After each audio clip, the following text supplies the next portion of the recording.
Hello, everyone. Welcome to another forecast. I'm Dr. Claire Moon of Aligning Light Astrology, and we're going to talk about September, the first 2 weeks. So welcome back if you're coming on back. There is a bit of a 20-second delay, but there is a chat over to the right-hand side of your screen. So if you want to put comments in there, questions, go ahead. I circle back around, but there might be a little bit of a delay. I'm going to go over some reflections from the last 2 weeks of August that we're still in technically. And then we'll talk a little bit about right now because it's the 29th of August today. And then we will get into the next 2 weeks. But let me get my notes going here. Let me see if there's anyone joining me today. Hello, Lau. Welcome back. And I guess let me put the link right in here because at some point I'm going to be using the Benefic Enclosure Calculator from AstroSeek.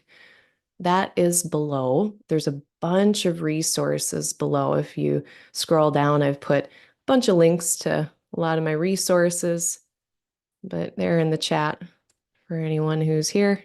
Hello, Clark. Welcome. You can check up the lunar enclosures, benefic and malefic. We've got two to talk about today.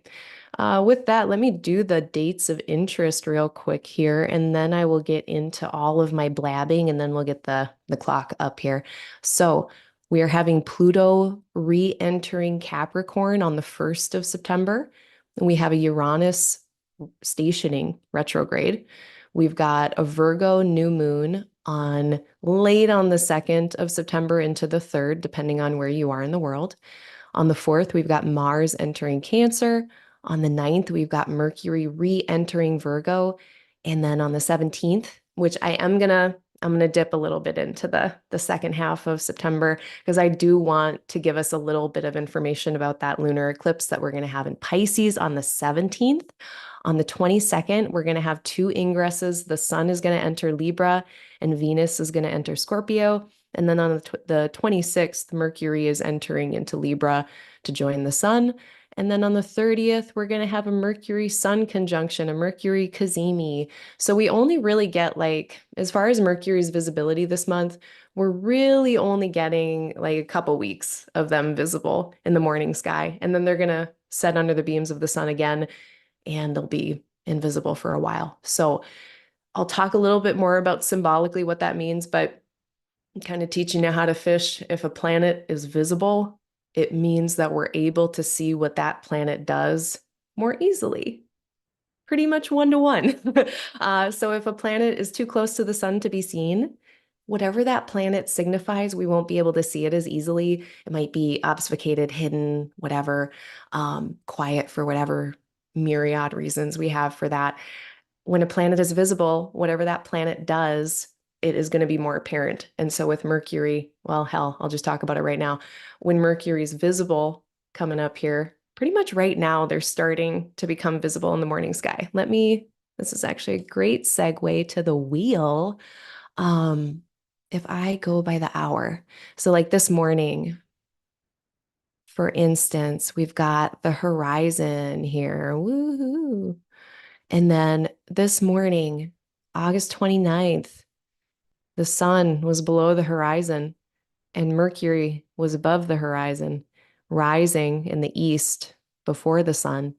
And they're about 15 degrees apart finally. And that's a mathematical convention. It's not always exactly 15 degrees where a planet loses or gains visibility, but that's about where it happens. And that's where the Hellenistic astrologers usually are cutting things off is 15 degrees. And so that's what we have right now and going into September.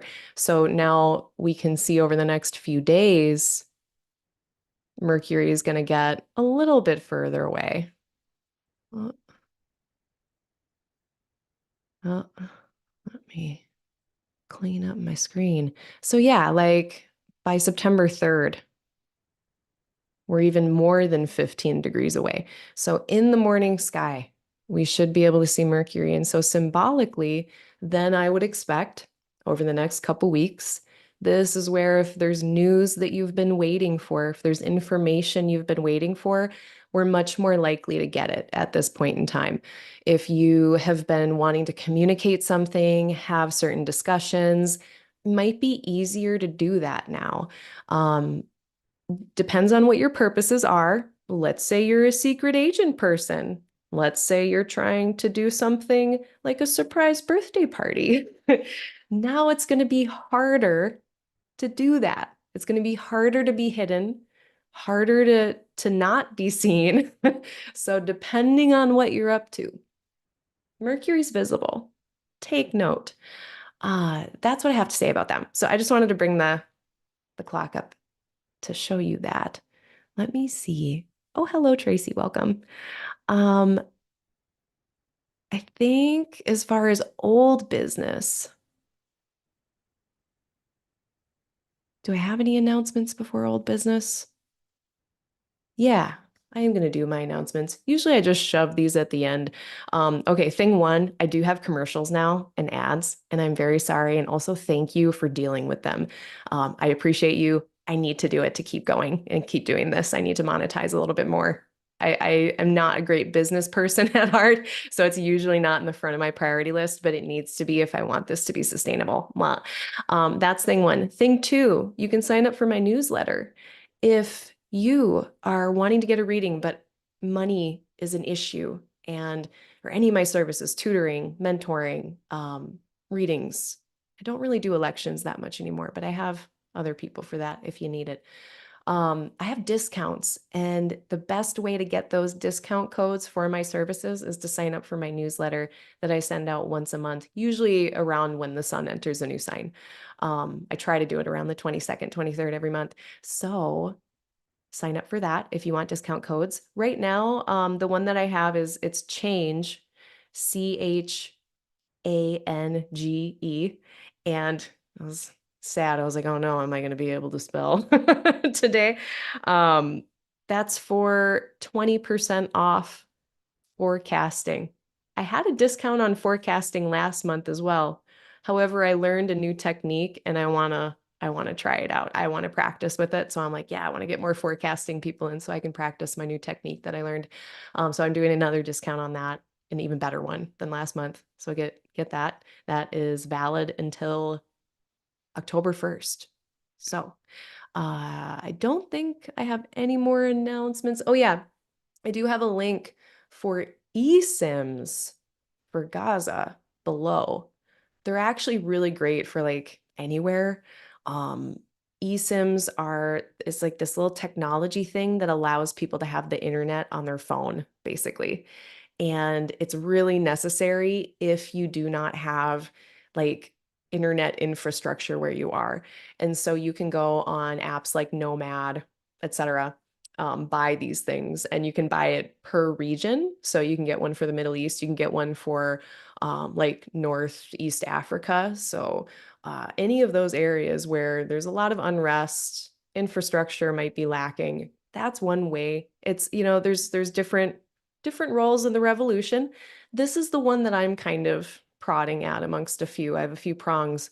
This is one of my prongs. So if you want to donate eSIMs, basically donating people internet access so that they can do things like the GoFundMe's. You can't do a GoFundMe if you don't have the internet, right?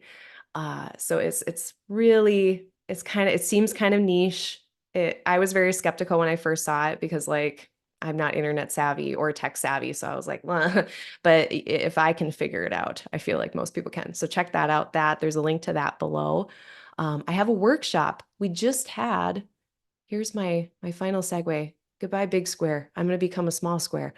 Uh, we had this square between all these Gemini planets and Saturn over the last month. We had our first Jupiter Saturn square. We're going to have 3 of them total. The next one is in December. So that was kind of why like the first half of August was way grindier and slower than the second half. I was noticing that in my own life. I was noticing that around. That's completed, the August Jupiter Saturn square. The next one's in December. The third one is actually not until like the middle of 2025, and it's going to be in Aries and Cancer. So it's a little different, but I do have a workshop all about it for a ridiculously low rate of $15. So you can get that 2 hour, well, it's like an hour and a half, 2 hour workshop that will teach you basically how to apply this square to your own chart, figure out what it's doing. And especially if you're reading for other people, it can help you to figure out how to read that in other people's charts. So check that out. There's a link to that below as well. And I think with that, that's a really great segue into our old business. So that was one of my big notes for August was the Jupiter Saturn square. It really started to break up around August like 19th, 20th. So we're only just a week out of this square in terms of Jupiter. They are just as of today. Where are they? No, they're still within the 3 degrees of engagement. So Jupiter is still not even 3 degrees away from Saturn yet. And so we're still probably going to be feeling a lot of this slowness, delay, challenge, barriers, but not as strongly as the first like 20 days of August. So that's a cool thing. Mars could go either way with them. One thing that Mars can symbolize is inflammation. And I did notice one case where inflammation was better, actually, when Mars was contained within this square with Saturn. And after Mars got away from that square with Saturn, inflammation increased. So that was not great for the person experiencing it. But Mars was like, yeah, let's go. Uh, so that's where it's like, just because the planet's leaving a square or an opposition, for our purposes down here, that could go a few different ways. It's not always a good thing to get out to have like Mars or Saturn get out of some of those situations. It really depends, as you just heard.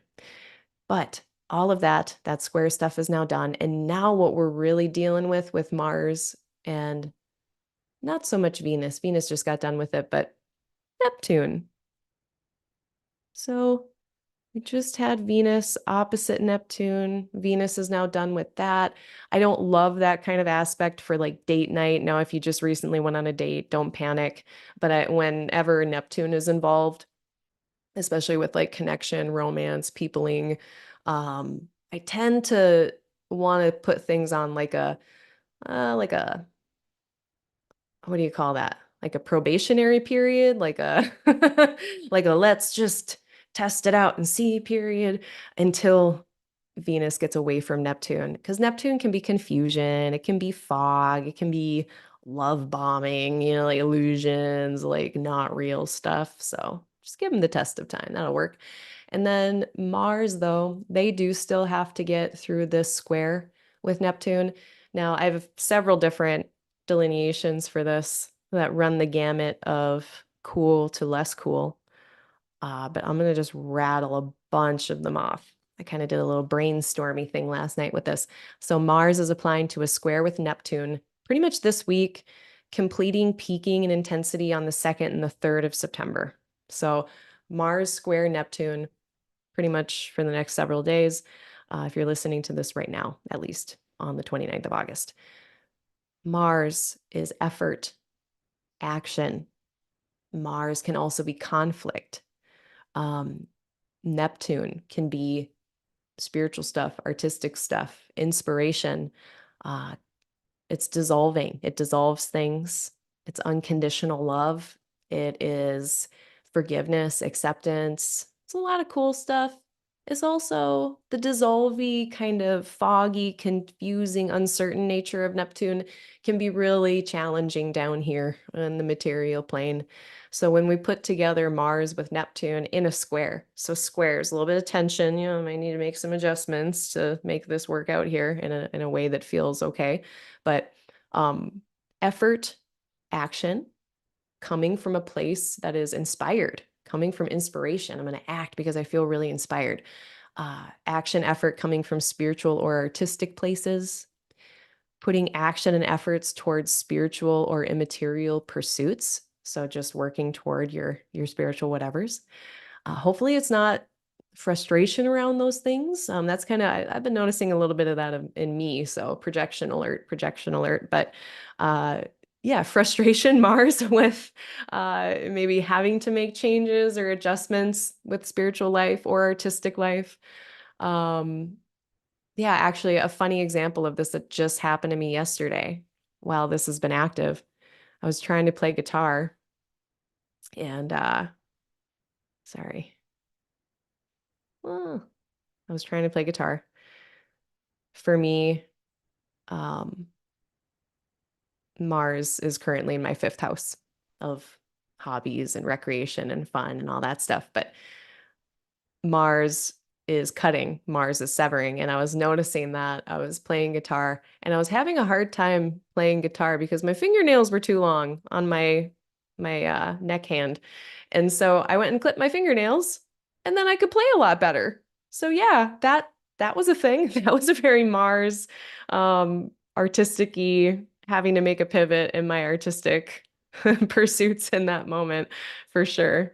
That's cute. And then other things, great for brainstorming, mentally proliferative. Now, if you're someone who would like to not think as much, Mars is in an air sign right now. If you do tarot, we're in Ten of Swords territory.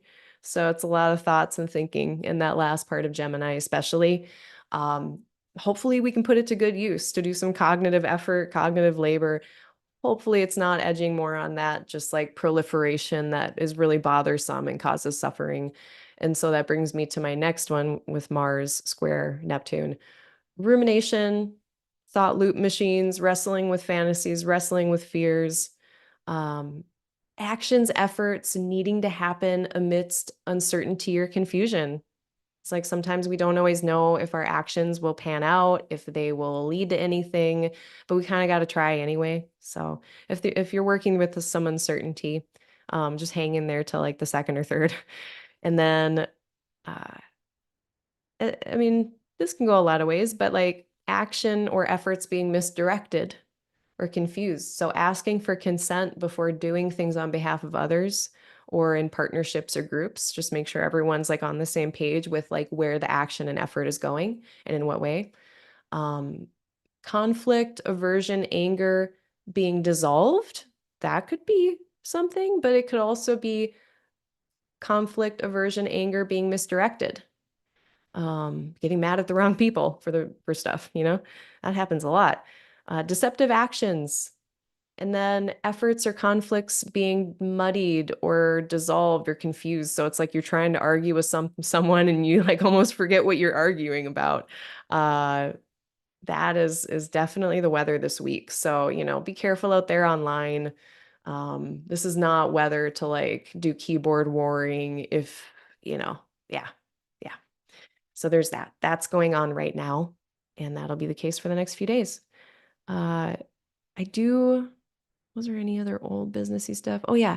And then the mixedness of this mutability that we've been having. So like the first couple, well, pretty much all of August. But yeah, like especially here when we had Venus and Virgo, we had all these Gemini planets and Saturn and Pisces. It was like all of the malefics and benefics in the same modality. So very much like very mixed bag activity. Favorable, unfavorable, cool stuff, less cool stuff. In order to have fun, I got to deal with this bullshit. So, it's been a little here and there, a little touch and go. So also I've been seeing like, if challenges have been happening with Mars and Saturn, there's help, there's resourcing, there's something that gets us through the difficulty. So when I say favorable and unfavorable together, sometimes it is that like, yeah, I got through that because we had the benefics there kind of representing that, because I had a resource, I had a friend, I had, something, even my own kind of optimism maybe. But yeah, now that's done. That's all breaking up now. Venus is out of there. Mars is soon going to be out of there. So very, very different skies in September. and getting away from some of that mutable energy that's really changeable. So mutable signs, Pisces, Virgo, Gemini, Sag, they're all the changing of the seasons from one season to the next. So we get a lot of changeability, we get a lot of up and down. That's really natural. And that's why mutable signs tend to be really flexible and adaptable. But for most folks, they like some amount of stability. So that can be a little here and there. What else? There was one more thing. Um, the Chiron weather. That was really interesting. So that was August 22nd through the 24th, 21st through the 24th.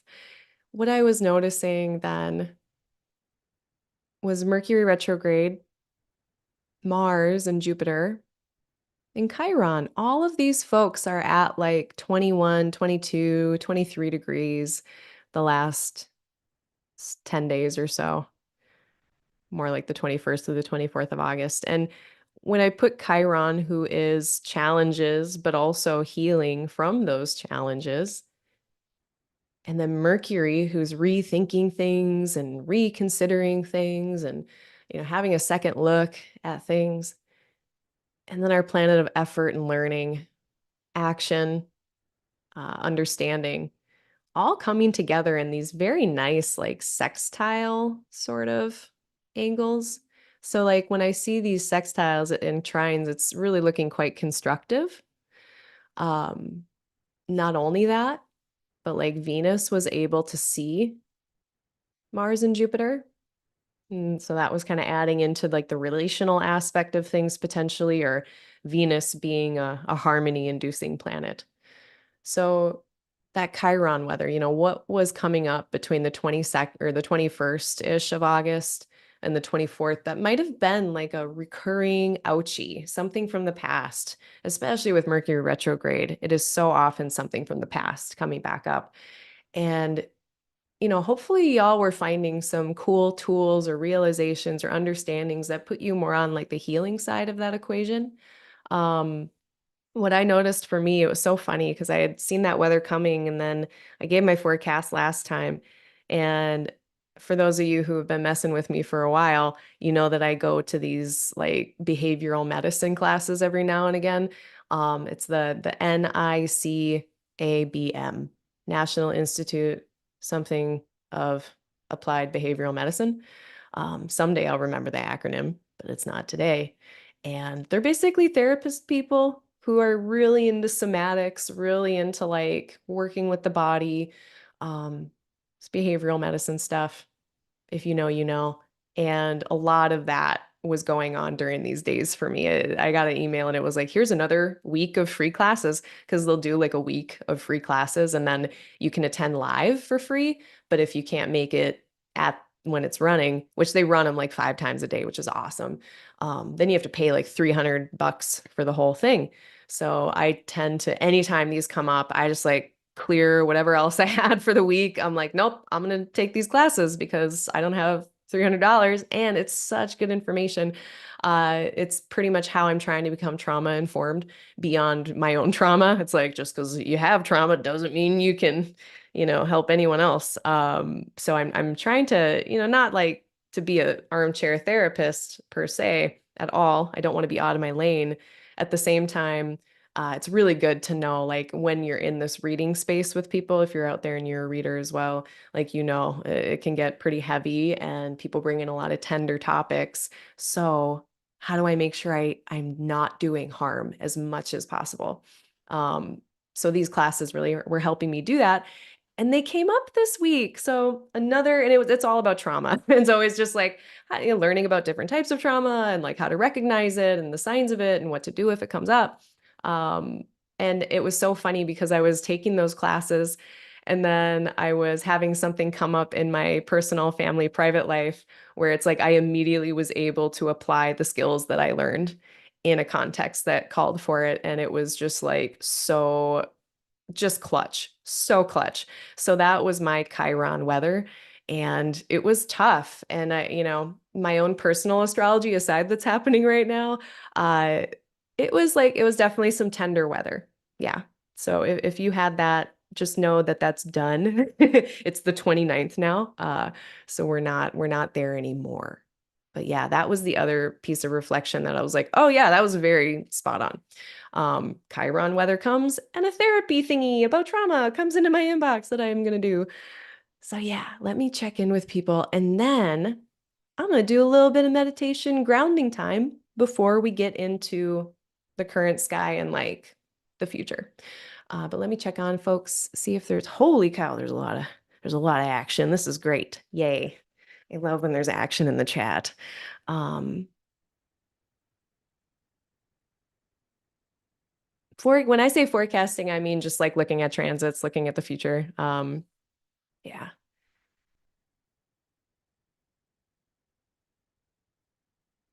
Thank you, y'all. Yes, people are feeling the energies. Yeah, I've been, wow, a lot of restlessness. So much restlessness. I am very ready for Mars to be out of Gemini.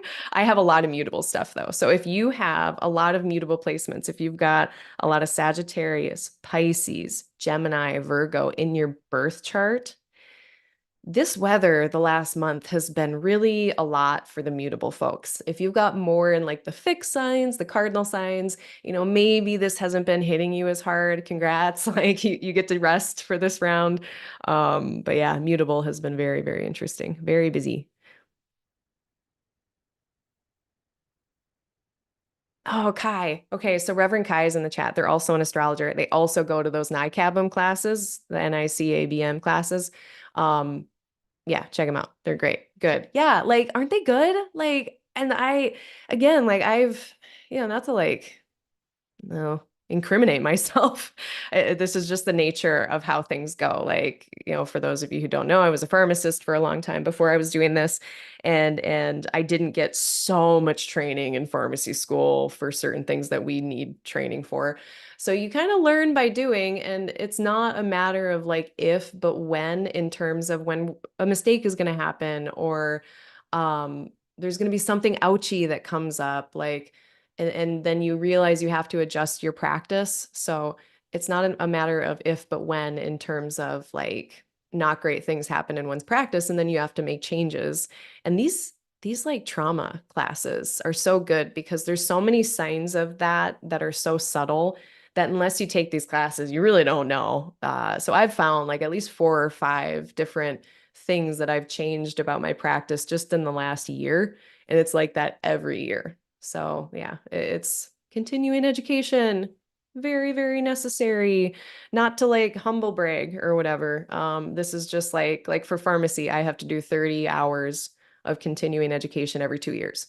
For any kind of helping one-on-one thing, like there's probably some continuing education going on. So that's a green flag. Again, not to like toot my own horn, but that is a green flag for if you're looking for a reader, a diviner. Are they always learning? Are they always like taking classes and doing that? That's a good sign. I digress, but a good one. Let's do some fun meditation things with our Roshi Joan Halifax deck. This one. So little disclaimer, please consult with a medical professional if you have any condition that may interfere with your ability to safely practice meditation. So any physical, mental, or emotional health thing that might make going inward not a safe thing. It's not safe for everyone, not without supervision at least. So if that's you, go get a snack. Um, and we'll be done with this in like 3 minutes. But I am going to do a little grounding thing because we're here right now. But we're about to talk about a lot of stuff that's not right here right now. Um, little coffee. And if everyone just wants to like get chill in your body for a sec and sit or stand or do whatever so you can focus. And I think we're just going to do some deep breaths as I say this. Just take some breaths. And I guess they don't have to be deep, just whatever breath you want, but become aware of your body. Bring attention to your lungs.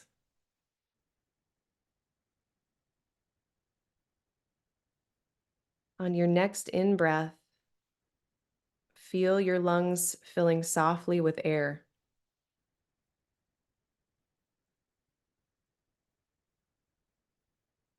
With gratitude for our forests and Earth's precious atmosphere, exhale as you remember that your life is really in each breath. Recalling this truth, look deeply and ask yourself, what is important for my life now?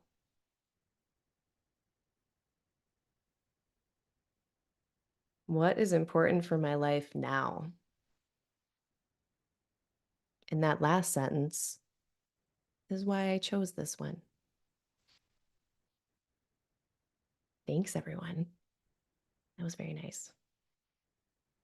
What is important for my life right now? That was so good because the eclipses are coming. The eclipses are coming. Oh my gosh.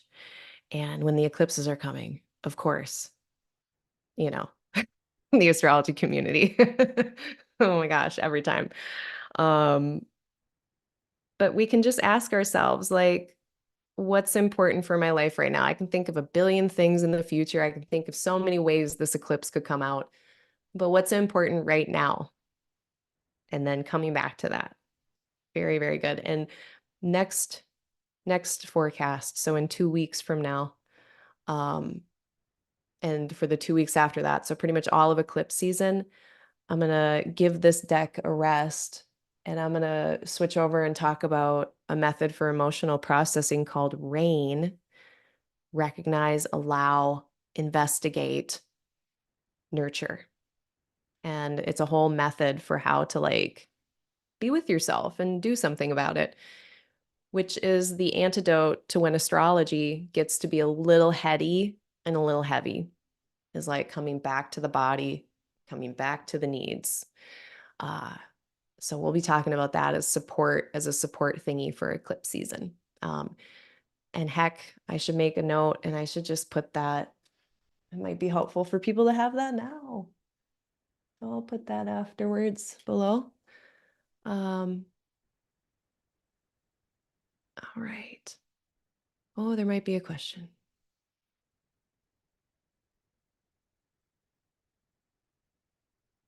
Oh, yes, Sam, I agree. The people who have been down a road are the best ones to instruct others also how to go down that road.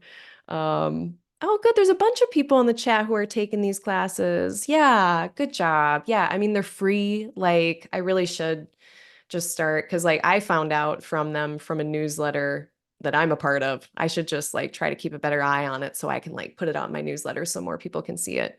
Because yeah, they're really awesome. I mean, even like if you're not a reader, if you're just a normal person who has a family and a self and you've been through some stuff or your family's been through some stuff, I mean, holy cow, is it illuminating. So yeah, not that, I mean, it's like, again, like, no, I'm not a therapist, but there are still some helpful tools out there that therapists use that it's like, okay, well, I can take from that tool bucket as well. Um, Hello, welcome everyone. Okay, so let's get into some current biz. I already kind of talked about it with the Mars Neptune stuff. Mercury's speeding up now. I mean, they're slow. Like they're still very slow. Like look at their fastest, Mercury tends to go about 2 degrees a day. Right now, they're going like 2 degrees, or they're going like 1 degree every 2 days. So they're like very, very slow compared to their average speed and really slow compared to their fastest. So they're pretty slow. So when Mercury is slow, I know like, okay, visibility earlier, I was talking about how like when a planet is visible, their significations are going to be more apparent. Like, so Mercury is news and information. News and information might be easier to get now, with a planet being visible like Mercury.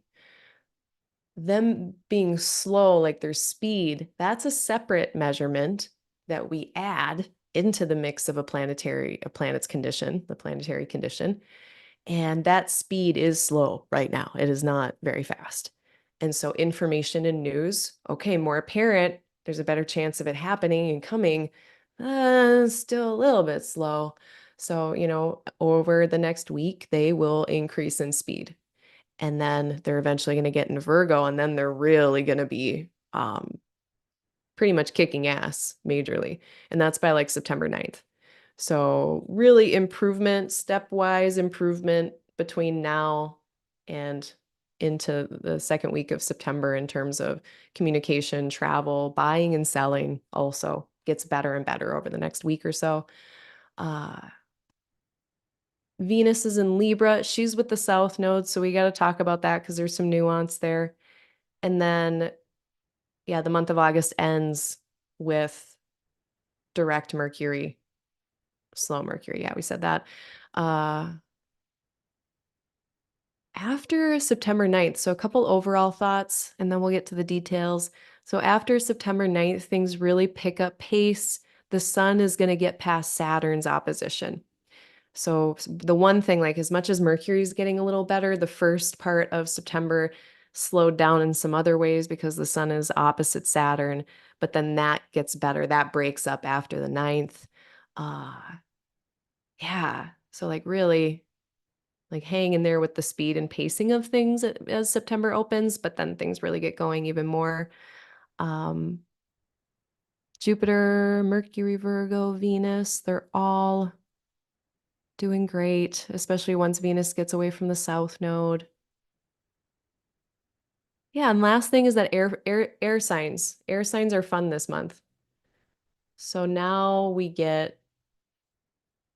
gonna get Mars out of Mars is gonna get out of Gemini.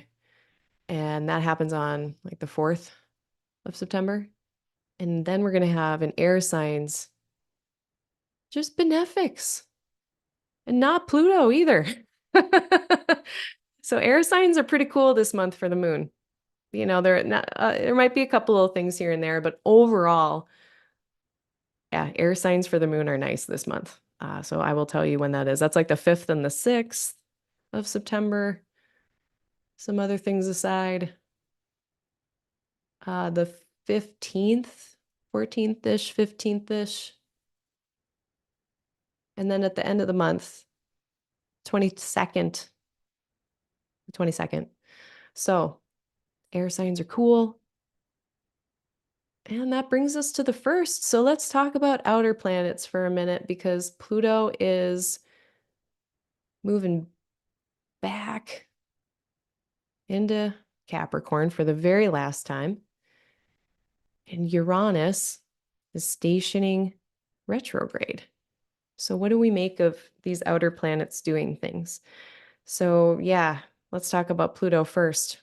This is the last of 3 times that Pluto has been hanging out around 28, 29 degrees of Capricorn. The kind of giving you some dates about when were the last times that Pluto was at this 28, 29 degrees of Capricorn. So the first part of 2022, more around like April, May is when it was mostly in this 29, 28 degree range. So quarter 2 of 2022. And then it got a little bit more distance, but then it came back. And then so for most of 2023, especially quarters 1, 3, and 4 of 2023, they were at these degrees. And now this will be the last time. So think about all the big changes, all the big transformations that have happened in your Capricorn house topics. So for the Sagittarius rising, it would be their second house of money, needs, resourcing, material, immaterial, or otherwise. Big changes have been happening for a really long time, but and especially too, this is all going to be much louder for you if you have planets or points in that last handful of degrees of cardinal signs, basically, but especially Capricorn. So think back to those times, like again, like April, May of 2022, uh, most of 2023, and then now. And what's going on there? What final last wrappings up details need our attention in Capricorn with those house topics? And I think the good news here for a lot of us, this isn't going to be new stories. It's not like Pluto is going to be here doing new stuff or even even more stuff, but it's like revisiting something one more time or revisiting something in a really big way to kind of wrap things up, clean things up, integrate, make sense of things in a way where it can lead to some kind of transformation and then moving on. I think it can be really constructive. But if there are difficult, heavy things going on with you in your Capricorn places, know that September, October, first half of November is going to there's going to be a button pressing on this. So I should have led with this, but Pluto will be in Capricorn from the 1st of September until the 19th of November. So it's not forever. It's not forever, but it's going to be 2.5 months of tying up loose ends.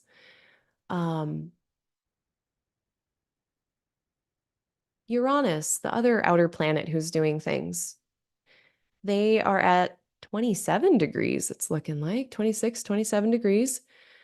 That's a fixed sign. So if you have things at those points at the end of fixed signs, you might be noticing what Uranus has been doing in terms of change. Both Pluto and Uranus do change. They're both about change. They do it in different ways. It's like Uranus is that very sudden, unexpected, disruptive type of change. It's the change of like doing things really differently. So that's the energy. And when a planet like this stations retrograde, the station part is actually what I'm more concerned about because like Pluto, Neptune, Uranus, they're all retrograde for like 5 months at a time. But it's when they really slow down and they stop moving and then slowly start to move in the other direction. It's when they're slow that I think those planets can get a lot louder. And so we might be noticing extra Uranus stuff right now. Maybe more disruption than we're used to, more chaos than we're used to, more having to be flexible and go with the flow. I mean, it's hard to pick that out from the fact that we've had a Mercury retrograde for the last month. So kind of there's a conflation there because they're both doing that kind of stuff, like, disruptions, interruptions, having to do things differently. Mercury retrograde and Uranus both do that. So, yep, that's it. That's the case. So even though, Mercury is direct technically, even though they're visible, and that is very, very helpful, there's still a little bit of that wild card energy in the air right now with Uranus stationing. So, I mean, the other thought that I had about it, and in past forecasts, I have tied myself into knots thinking about this. If a planet is a thing, and then when they're retrograde, they're doing that thing differently. But this Uranus in particular, it's so funny to think about. Because like, well, what if the planet of doing things differently is doing things differently? Do two difference make a same? Do they cancel each other out? I don't know. Maybe the way that we're doing things differently, we're doing that differently. It's very meta. Or maybe like Saturn, or sorry, maybe Uranus's disruption. Maybe they're not doing that as much. So that's the one I'm going to go with. Maybe they're not doing their disruption as much. Maybe they're not doing their suddenness as suddenly. Maybe it's like they've got a little bit of a damper on them. That could be as they're going retrograde. So yeah, I guess, maybe that, I guess if your Taurus place, if the house topics that align with Taurus in your chart, if they start to feel more stable for some reason, then we can go with that theory of, well, maybe Uranus retrograde is, ironically, stability, or at least less shenanigans, fewer shenanigans. That could be the case. But yeah, the retrogrades themselves, I'm usually not looking at too much because again, they do that for so long. Uh, but the stations, very, very important. And then Pluto is changing signs. So an outer planet changing signs is also just as important as any other planet changing signs. And they'll be retrograde Uranus until January 30th of 2025. And they will be going back to, let's see what degrees they're going to cover. So they're going to move back to 23 degrees. So they're at 27. They're going to retrograde 4 degrees back to 23. So if you've got any planets or points between, say, I'll just say like the last 10 degrees of Taurus, last 10 degrees of fixed signs, Aquarius, Scorpio, Leo. Um, Maybe you're feeling the change, the changiness, the disruptiveness, the revolutionariness of it all. Mars is still square Neptune. That is still going on as we get into these first few days of September. But then by the 3rd, Mars exits 28 degrees. They get into that last degree of Gemini. And on the 4th of September, Mars enters into Cancer. And we're going to get a Saturn-Mars trine instead of a Saturn-Mars square, which I am a huge fan of. So I know that we're going to talk about some dignity stuff with Mars here in terms of Mars not being super happy in Cancer, but boy, do I love a Saturn-Mars trine. It's like putting together constructively our energy, our motivation, but like contained and given the container to act out in, in a good way. So it can be like discipline, motivation, boundaries, edges, and where we're putting our effort. So it can be really, really quite fruitful. It's in water, so we'll see what that's about, but definitely look to the house topics that Saturn and Mars are in and see how you can get those areas working together really well. So for this theoretical Sagittarius rising, this time when Mars is in Cancer and Saturn is in the 4th, it's like, let's just put together parents and estate planning, estate management. We're all going to die someday, and we don't have to wait until we're sick to start managing it and preparing for it. So this would be a great piece of weather to figure out all your parenty inheritancy stuff, or even you know, your own financial or estate type of affairs for your eventual passing on. Very constructive, potentially, though. Looking forward to that. I'm going to talk more about that, but I just want to make sure I didn't miss anything. Oh yeah, I missed the Virgo new moon. We got to talk about the Virgo new moon. We'll talk about Venus. Yeah, I did miss some things. But yeah, okay. So Mars getting out of Neptune soup, but they are entering a Cancer one a little bit here. Soup is delicious. Don't think that I mean that negatively, that I called it soup. So let's talk about this Virgo new moon that's actually on the 2nd of September. So we have this cute week, very modest, maybe non-existent, but modest. I do think it exists. Mutual reception between the Sun and Mercury. Mercury is in the Sun's place, and the Sun is in Mercury's sign, or I should say sign. They're in each other's sign.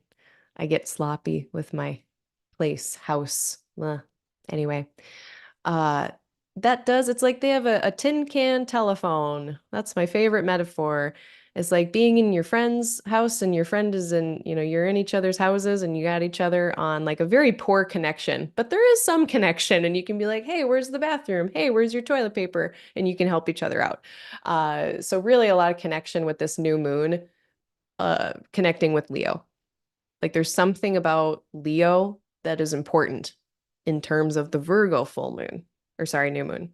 So don't forget about thinking about the house topics of how Leo stuff or Leo house topics are going to come into play in terms of whatever is beginning, new starts, reset button for the Virgo parts of our chart, new beginnings, always a nice little reset. But then what about that reset? It has to do with Leo house topics. It is running right into opposition with Saturn. So, when I look at the kind of moon's last aspect, moon's next aspect, its last aspect was actually a sextile with Mars.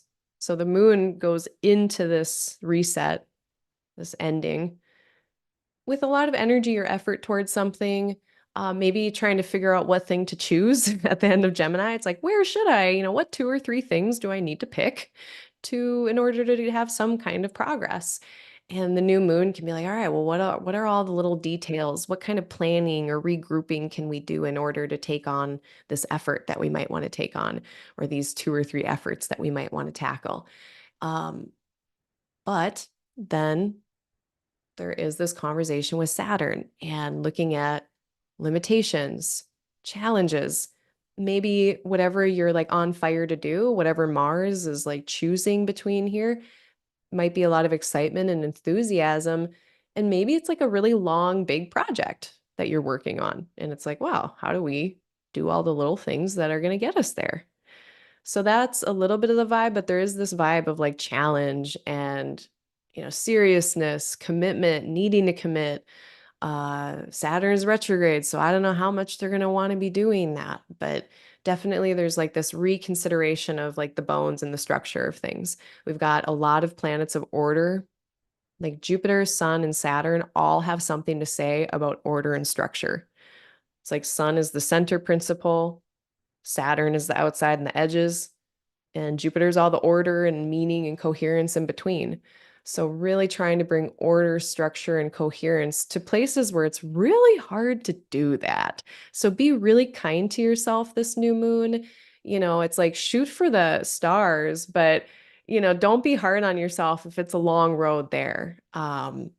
It's hard to bring order and structure and limitation to places that kind of refuse to do that. Pisces, Gemini, they're like, you can't tell me what to do. It's just like there's this wideness. You can't contain it. It's too big. It's too multitudinous. So yeah, how can we try to bring order and structure and not get overwhelmed by that? And this is, I guess, where SMART goals might come in handy. Make that goal specific, measurable, achievable. What's the R? What is it? Relevant. I mean, usually if you're making a SMART goal about it, it's probably relevant. Maybe it should be SMAT. The T is timely or timelines or deadlines. So that's how you get shit done. You make it into a SMAT goal. Is it specific, measurable, achievable? What's your timeline? Timely. Of course it's relevant. Otherwise, why are you doing it? Why are we making a SMART goal about it if it's not relevant to my life, to my goals, to my values? Let's see. I guess maybe I'm being a bit presumptuous. But then after this, the next aspect is also all of it's Jupiter Marsy kind of square. So it's like there's this discussion about limitations or challenges or how we bring order to something. And then it's like putting in the elbow grease, like doing the effort to round that corner, doing the effort to make the changes to get to the place. Um, yeah, next aspect after conjunction with Sun is Saturn.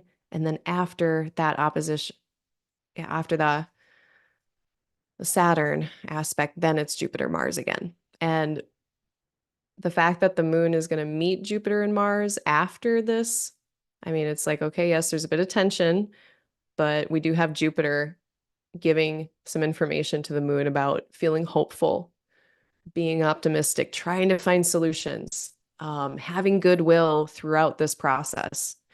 So yeah, it's not a warm and fuzzy one. It doesn't look like super, I don't know, it's not a spa day new moon. Doesn't really feel like one unless you're doing like a lot of exfoliation. It would, if this was a spa day new moon, it would be exfoliating for sure. And then the Virgo sun is going to do an opposition with Saturn, again, like this first week of September. So it's like this new moon, like it's the restarting, the resetting of something, but it gets off to a slow start. Uh, the moon's going to be, like I said, applying to Jupiter and Mars after all of that. And so if there's a sense of urgency on like the 3rd of September, you know, don't be too hard on yourself if things are not going as fast as Mars might like it, because again, the sun is dealing with Saturn. A lot of things are still really being influenced by Saturn. Even Jupiter, I mean, they're getting beyond that 3-degree range, just barely. So be patient as much as possible. On the 3rd, we are going to have that final Mercury Uranus square too. So it's like there's some more solution oriented things happening too in the sky. So it's not all just problems, limitations. There's also recipes in the sky for solutions, for breakthroughs, sudden insight. After that new moon, there's definitely some weather about some little changes or tinkerings that are going to happen. And then by the 3rd, we also have Venus with the South Node.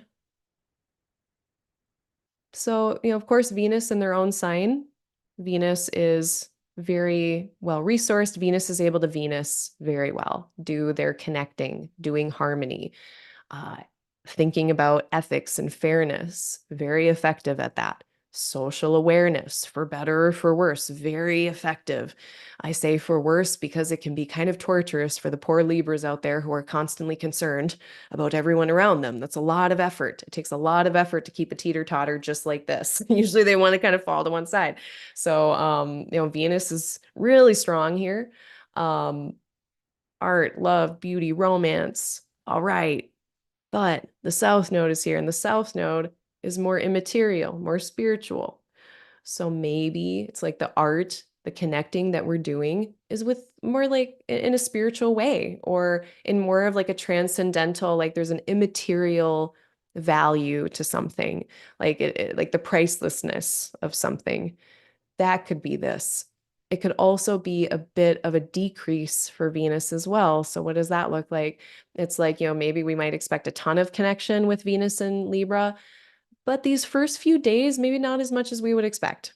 So, on September 4th, when the moon is with Venus in the South Node, maybe it's a time of looking more internally at connection and topics of relationship, looking at ourselves and in that equation.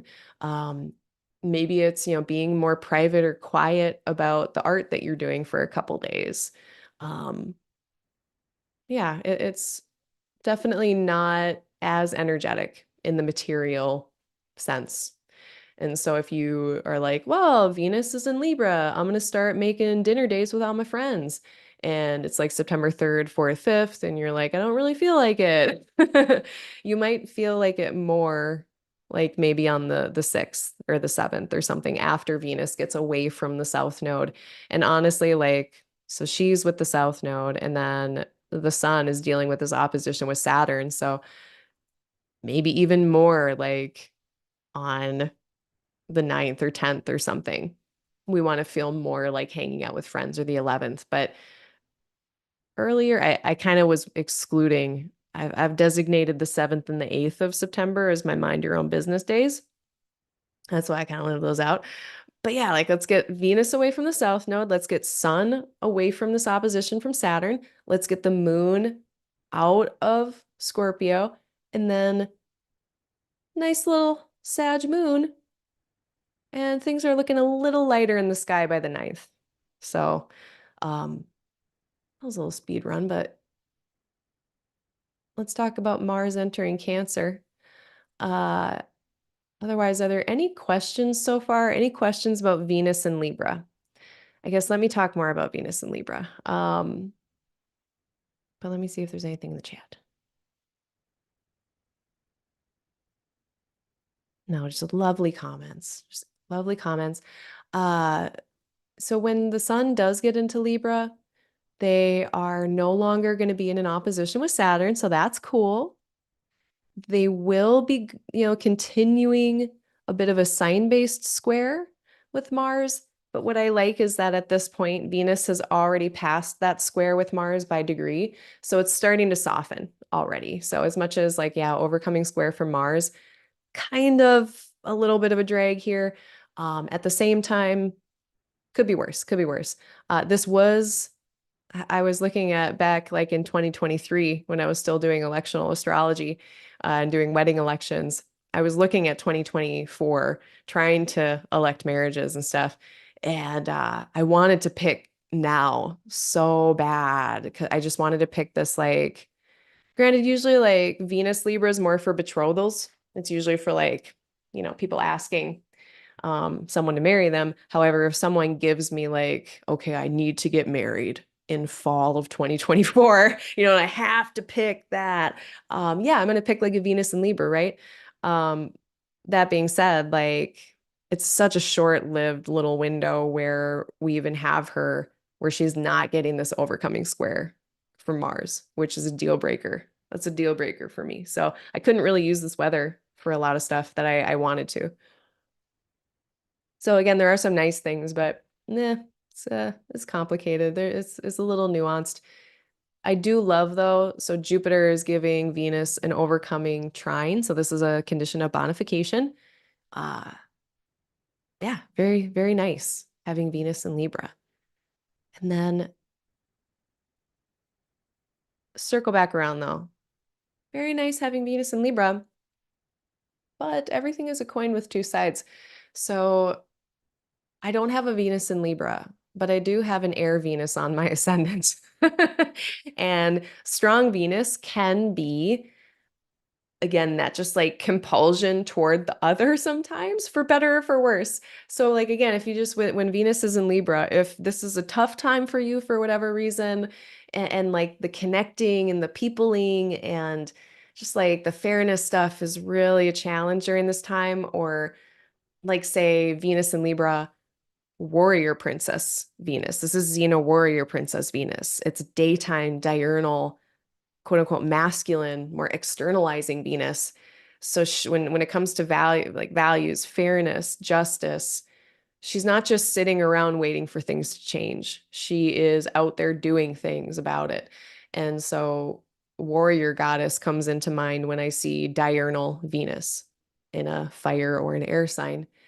So if like you're looking around the world and things are bothering you even more, well, Venus is in Libra, that can actually be kind of tough. Uh, it's like looking around and seeing injustice everywhere is like really grating on a Venus Libra, Libra Venus, and a lot of Libra planets. It's because they see it. There's an awareness of it. So that kind of stuff, that might be a little tough here. So that's why I wanted to circle back around. I'm not just going to be like, oh, a planet that is domiciled, everything is fine now. Um, but I don't know. Hopefully, diplomacy wins out. Hopefully, mental equanimity. When I think of Libra, especially Venus and Libra, I think of mental air balance, equanimity. It's like I might have a lot of weird ideas coming at me, or, things, or people saying all kinds of conspiracy theories about stuff. Do I let that upset me, or do I allow myself to get pulled into anger or reactivity or something? And if I'm not, then I'm being equanimous. I have that air equanimity. So that's a strong thing that Venus can do there. Um, let's talk about Mars. Let's have another dignity discussion, but in the other direction. Mars is in Cancer as of the 4th of September. And they like being in a water sign. They like being in a nocturnal sign. So we do have that going for us. And if we bring out our complicated wheel with the decans and the bounds, we can see that when Mars enters Cancer, they're in their own bound here, which is actually helpful. And that's going to be the case. Oh gosh, how long are they there?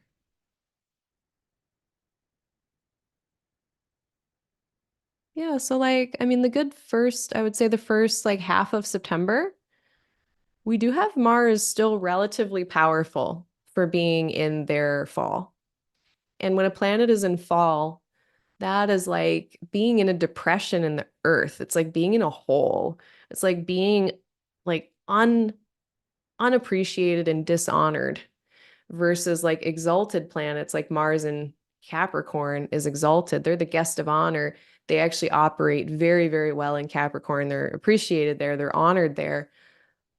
So then what happens when Mars is in Cancer? We're going to get a coin with two sides. There can be like that Mars, which has offense mode and defense mode. Here, they're more in that defense mode and protection mode, protecting self, protecting others, advocating. Sometimes when we advocate for people, a lot of that is like fighting for someone or protecting someone. Mars does that very well in Cancer. They have that awareness of mortality, death, life, things that could go wrong. And it's kind of like I call it diet caffeine-free light Scorpio. That's Mars in Cancer's diet caffeine-free light Scorpio. A lot of similar qualities. We have water Mars, nocturnal Mars. It's like a slower paced Mars. And when Mars is slowed down, Mars is like, this is how we're going to act. This is where we're going to put our energy. And now they're slowed down to be like, okay, well, what if we put it here and in this order and in this way? And then we get kind of a little bit more strategic. Now, in Cancer, Mars is really concerned with its closest, most familiar people. We can get like really strong family bonds, strong connections, just like for this person, it might be like one-on-one. There's like that very strong, deep connection that happens with familiarity. When they become familiar, it's like, then I'll fight for you. I'm not going to fight for you unless you're part of my club, part of my family. Then you're on your own. If you're like Cancer can get a little bit like that. Not, it's not good or bad. Like a lot of this, if we think about it in more of a neurobiology or like evolutionary biology sense, it was like that was the sustainable means of survival, was to take care of your group and also take care of your group, because if you're individualistic, also not good for survival in the long term. So look out for like nationalism. At the same time, it can be beautiful weather for advocating for yourself and others in really great ways. But yeah, if we're starting to like fight based on what is unfamiliar, then it's like Mars and Cancer can get a little.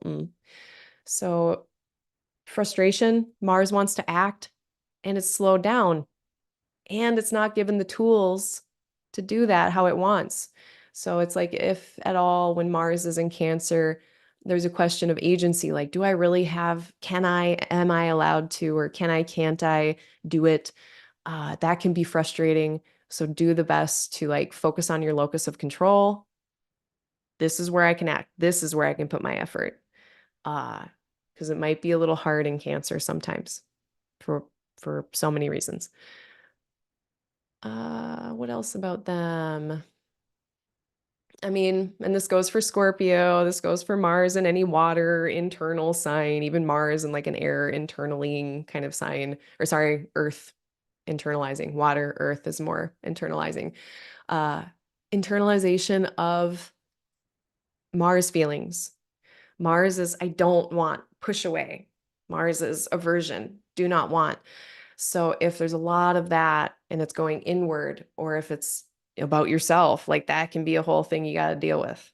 And we're going to have Mars in Cancer for a long time over the next several months. So, that'll be another good reason to do the rain thing, the with the feelings, the recognizing, allowing, investigating, nurturing. It'll be good for Mars in Cancer too. Um, Very mama bear vibes. That's that advocacy, fighting for others. Very mama bear. And you can also be a mama bear for yourself.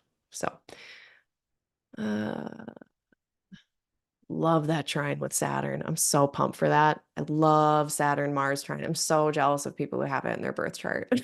I know that's simplistic. Everyone's different, but let's see. Yeah, and then again, just a reminder on the 4th.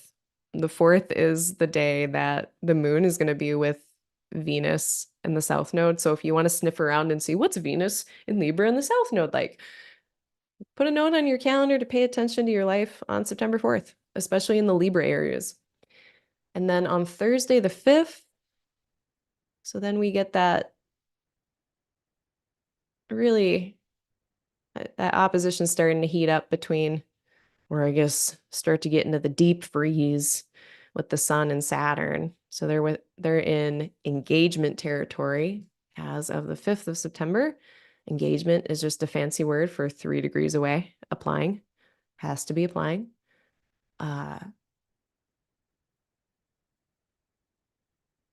Yeah, this is something I thought that was interesting. So, okay, yes, the Sun is running into opposition, challenge, delay, restriction, etc. Commitments. They're really looking right over to commitments, and they're like, I don't know how I'm going to do that. I don't know how I'm going to commit to that. But the good news, I guess, or the interesting news is that the sun is going to be squaring Jupiter right after that pretty quickly. So it's like the no planet, but then the yes planet. And it's like not like a super reliable yes, but it's more of a yes. Or like there's more hope or there's more faith or buoyancy after this opposition and pretty quickly after. So if you're feeling any certain kind of way or down or doubting, like Saturn can be doubt, that might be really strong on like the 6th and 7th. We're probably going to be out of that doubt downness place more on like the 9th, 10th, 11th, 10th, 11th. So it's kind of like, merp, it might be happening that week. So just go with that, go with the flow. Uh, yeah, and then we get an air sign moon. I mean, so there is a benefic enclosure on the 5th. Let me show you that.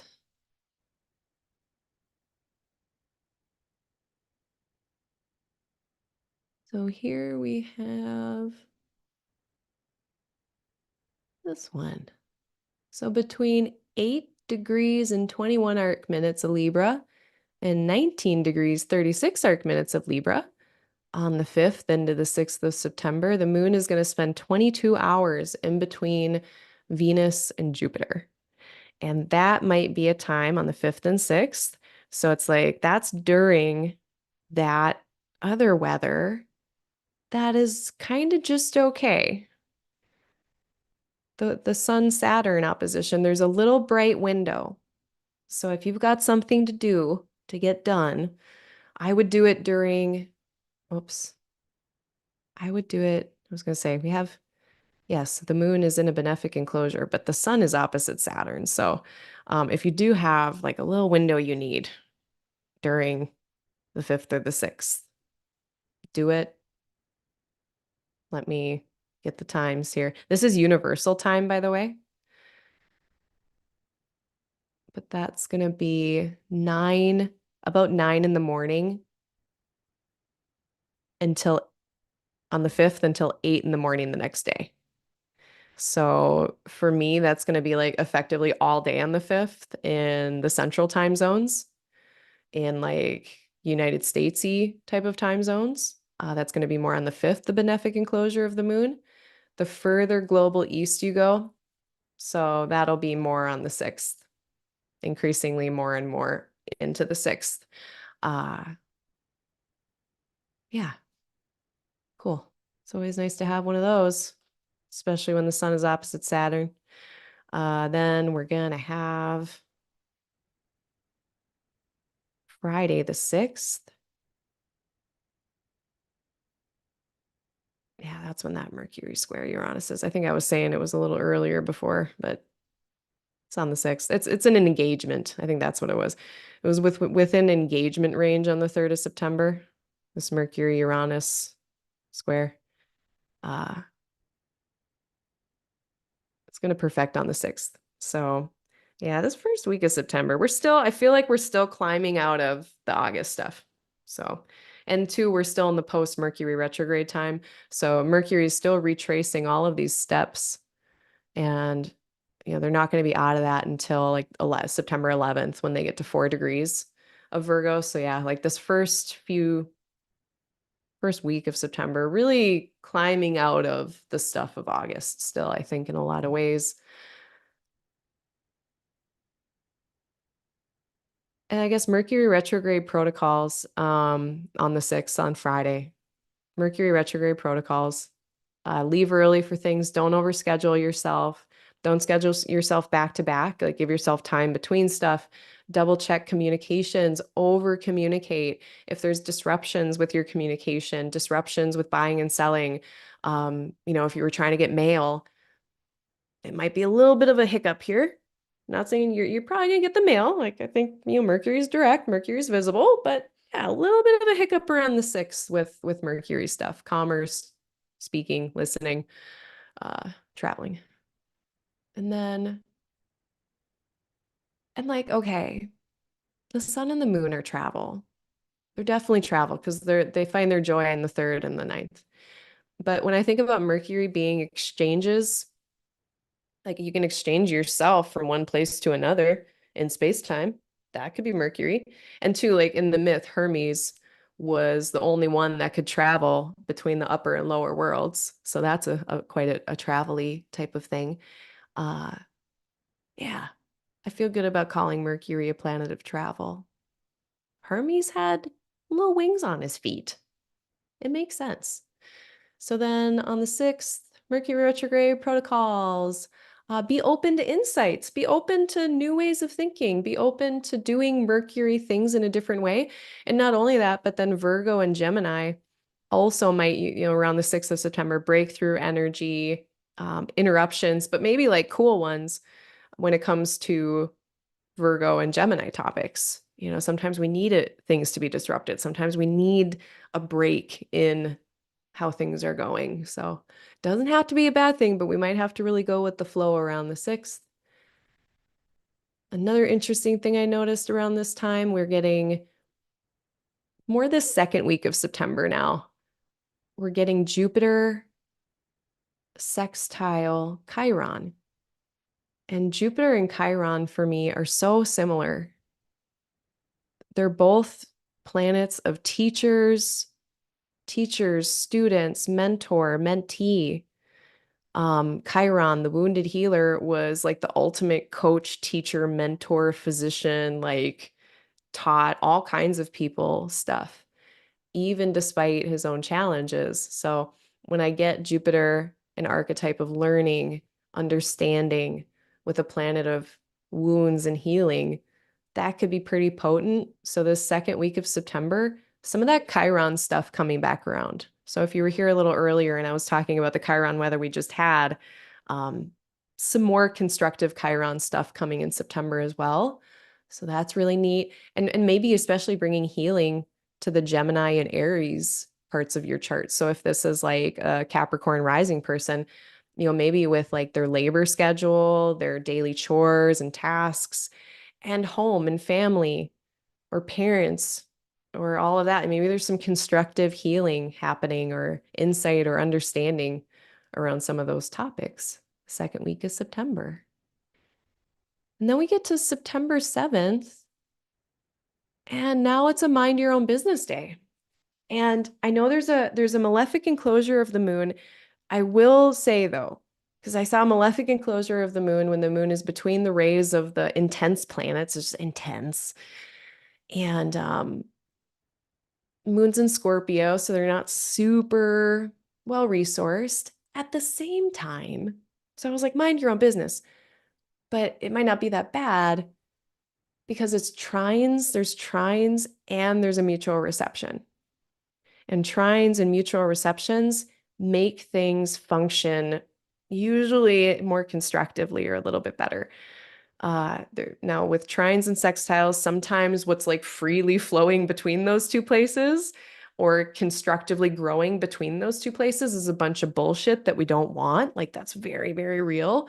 But I mean, I don't know. This could just be really galvanizing. Like the 7th is kind of a mind your own business day, but if things are like really intense going or tough going and you get through it, like very galvanizing. Or, there's some kind of effort or discipline or motivation or commitment that needs to happen, but it's to make the water areas of your chart work better together. So I don't know how comfortable, like emotionally, physically of a day it's going to be on the 7th and the 8th. I don't want to tell people how they're going to feel because, of course, it can rain outside and I can be out there dancing and having a good old time. And, if I'm on a beach on vacation, sure, why wouldn't I dance in the rain on the beach? The weather doesn't dictate how we feel.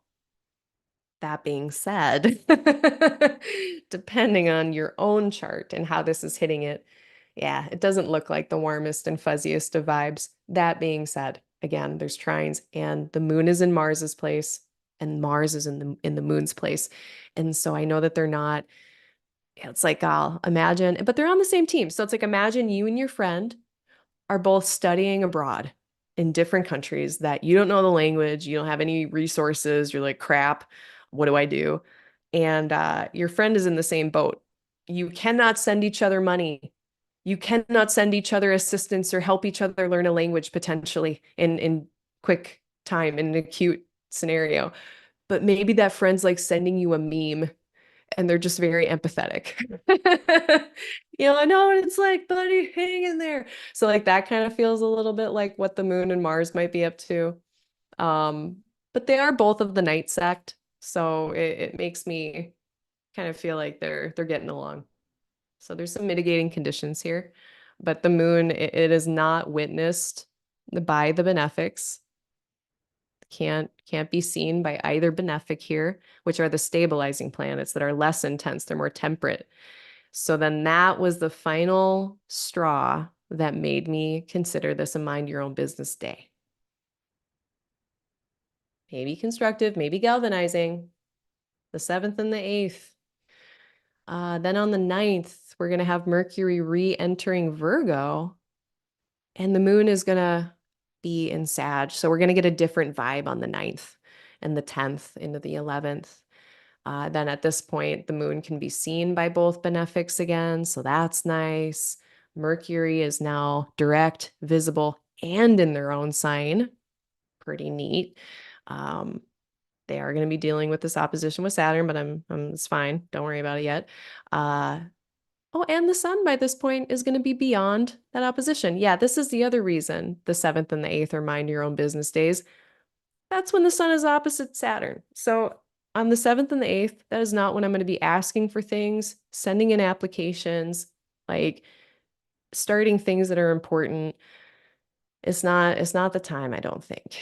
So yeah, I was kind of I'm going to be driving home to Minnesota on 8th on Sunday. And on the 7th, I was thinking about just taking the day off.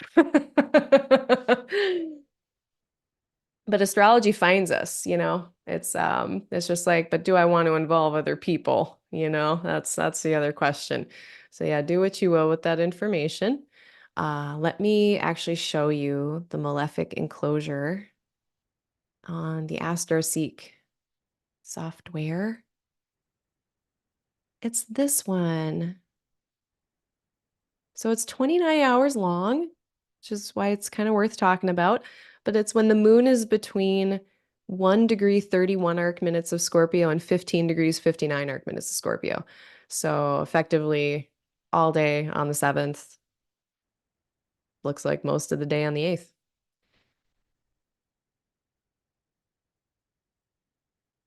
Now we get Mercury in Virgo.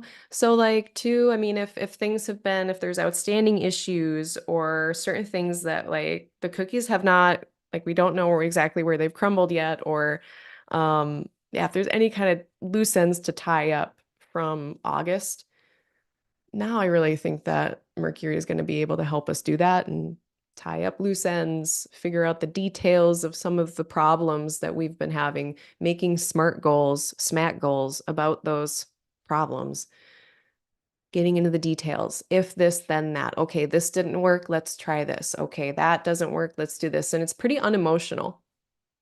And so this is going to come in really handy, this kind of algorithmic, practical Mercury, really diplomatic, level-headed Venus in Libra. They are going to help hold down the fort when we're having our Pisces eclipse. So whatever we're saying about the eclipses coming up, my big mitigating factor is that other parts of the sky are very, very strong, and they can sort out whatever this eclipse is. I'm pretty confident. Virgo Mercury, really good at writing and like paying attention to the details of whatever they're working on or paying attention to. As long as we're not getting lost in the details, that is usually the challenging part, is getting lost in the weeds. Very smarty pants vibes with Mercury re-entering Virgo and then being in a sextile with Mars. So that was a kind of cool thing I noticed. When we get when we get Mercury and Mars together, especially in a nice sextile, it is our mental ability kind of, or whatever's going on in the mind with rationale or logic. And then Mars is effort and action and being able to be precise and single pointed. So when I get Mercury Mars sextile, Mercury Mars trine, Mercury Mars conjunction, smarty pants vibes sometimes. So might be really I mean, I guess these aren't like super fast externalizing places. So sometimes with Mercury Mars contacts, it can be a little mouthy. We can start to get a little hot and bothered and have too many hot takes and just be annoying on the internet overall.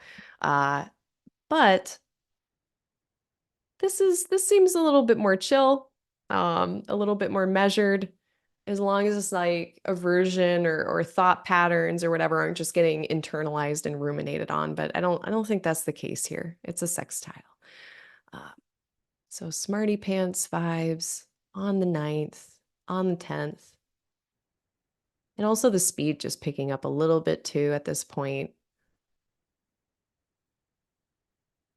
Yeah, I like the 10th, the 9th and the 10th a bit more than the previous few days.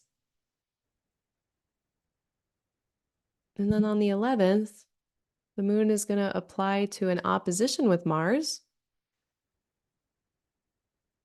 So this might be leading into a bit of a mind your own business day on the 11th, 12th, but let me get a little bit more specific.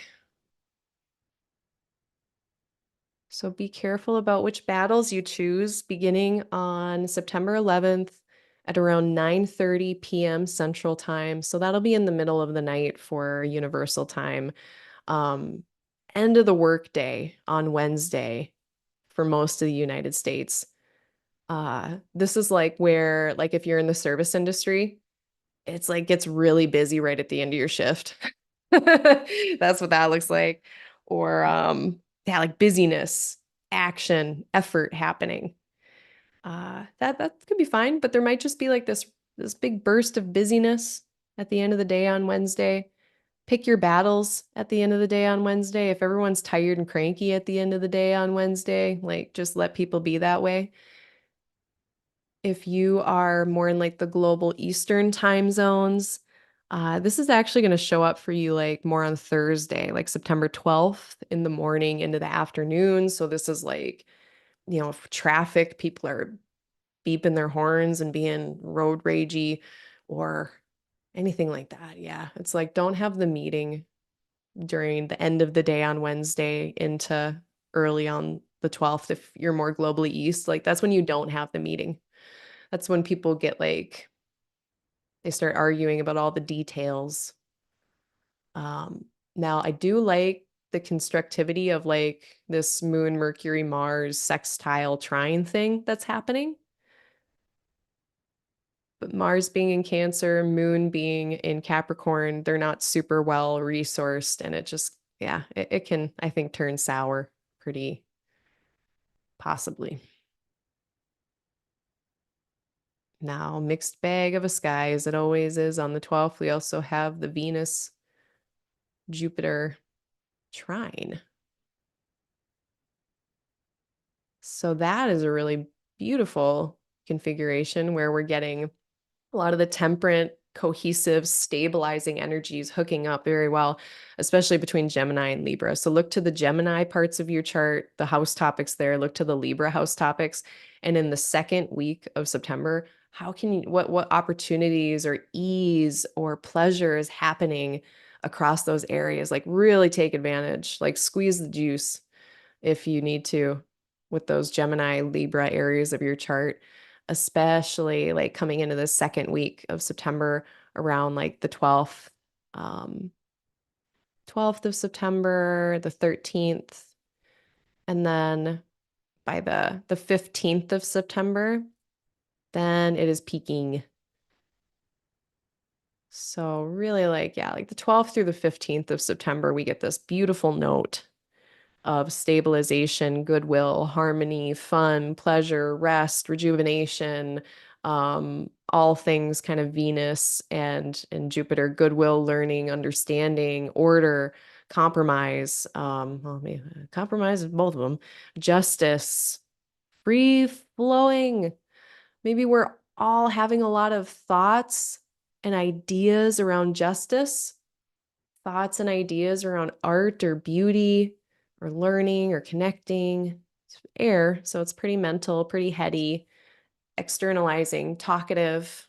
So yeah, sharing with each other, sharing art, sharing ideas between the 12th and the 15th of September. It looks really fruitful for like pollinating and doing anything like that.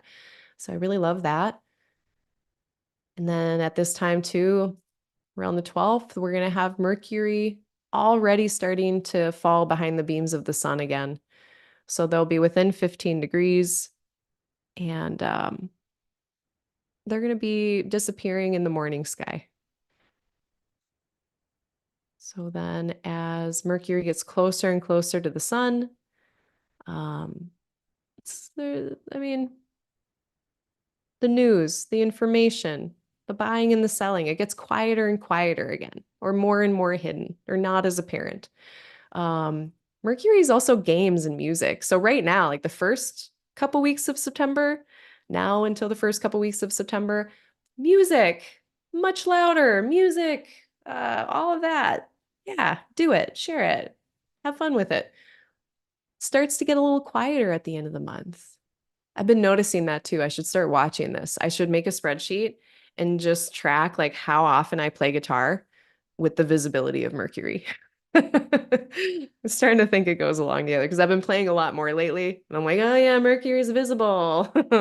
So they're going invisible at the end, last half of September, but that really they lose their visibility starting around the 12th, 13th of September.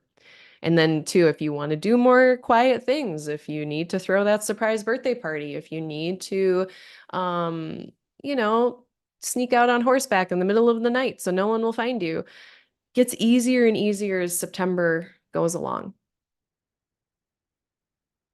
Let me check on the chat here, see how everyone's doing. Thank you everyone for being here too. I appreciate it. Definitely hit the like button, hit subscribe if you're enjoying this.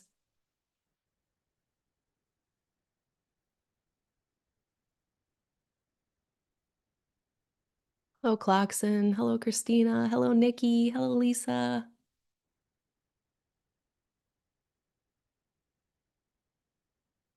Congrats on the new job. That's great. Yeah. Peace to everyone on this very nice Virgo season. I forgot to say happy Virgo season to all the Virgo babies out there. If you don't know, I was raised by Virgos. I have a Virgo South Node. Both of my brothers are Virgo rising. My mom has a Virgo stellium. My dad's fourth and he's got a few things in Virgo in the fourth. Um, Very Virgo-tastic. Yeah. My poor Pisces moon. Oh my God. Who rescued who? I don't know.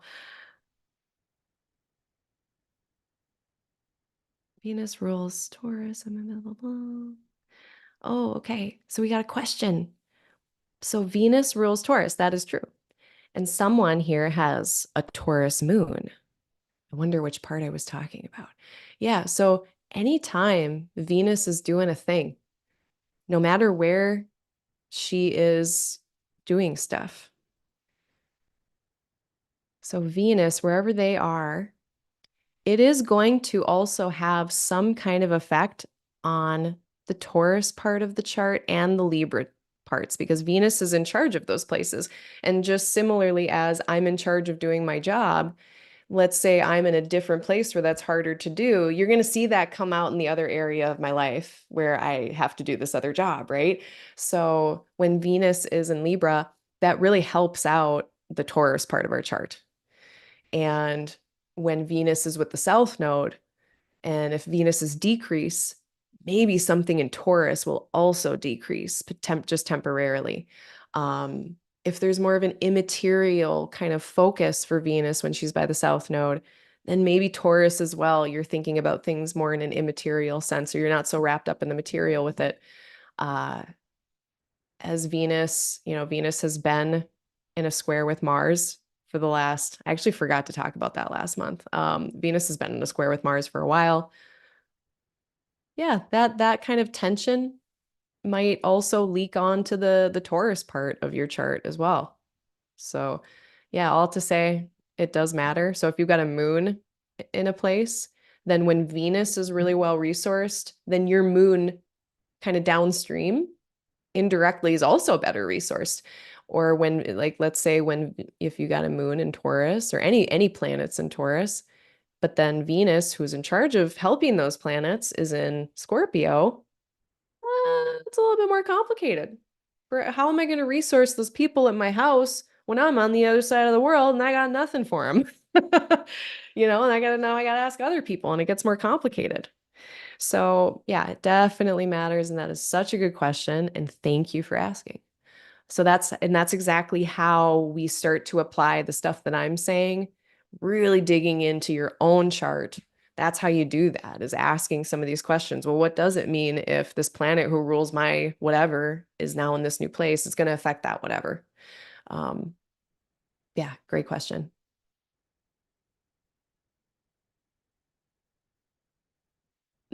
Someone has a nice Mars Saturn trine. If I had it, I'd be too powerful. Um,